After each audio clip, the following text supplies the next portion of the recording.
Kichwa kikali ni ugonjwa wa neva ambao ni wa kawaida sana na unazidi kuwa wa kawaida siku hizi kutokana na mitindo yetu ya maisha yenye shughuli nyingi ambayo inatupa muda mdogo sana wa kupumzika kimwili na kiakili. Kichwa kikali ni hali inayoweza kutibika kabisa kutoka kwa mtazamo wa kiutendaji. Kwa ajili ya hilo, tunapaswa kuzingatia kichwa kikali kama dalili ya mtindo mbaya wa maisha badala ya ugonjwa. Mambo ya msingi sana unayohitaji kufanya ikiwa una kichwa kikali ni kuhakikisha kwamba unalala kwa wakati usiku. Wakati unaofaa wa chakula cha jioni ni saa 7 na madakika 30 usiku. Wakati unaofaa ambapo simu yako ya mkononi, kompyuta, taa, kila kitu huzimwa ni saa 8 na madakika 30, na unapaswa kuwa kitandani ifikapo saa 3. Lala. Hilo halijalishi.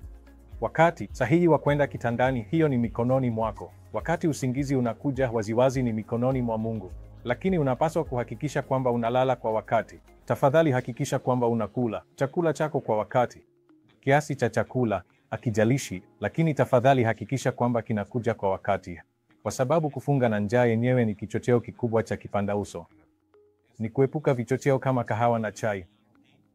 Kahawa, chai, chokoleti, pombe, kuvuta sigara, pan, hoka, bidhaa zote za tumbaku, sukari, kila kitu ni vichocheo vibaya sana vya kipanda uso. Na epuka kusikiliza kelele kubwa, muziki wa sauti kubwa. Pendekezo langu litakuwa kuepuka kutumia headphones kabisa ikiwa wewe ni mgonjwa wa kipanda uso.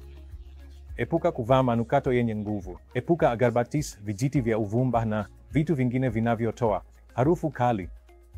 Na hatua ya mwisho ni kuchukua dawa mara kwa mara. Kwa hivyo ikiwa jukumu la matibabu ya kipanda uso litachukuliwa kikamilifu na mgonjwa, kipanda uso kinaweza kutibika.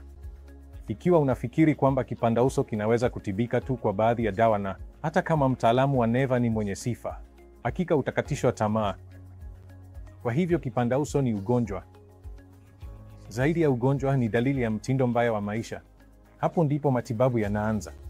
Na ikiwa mtindo wa maisha ni mzuri, kazi yangu inakuwa rahisi sana.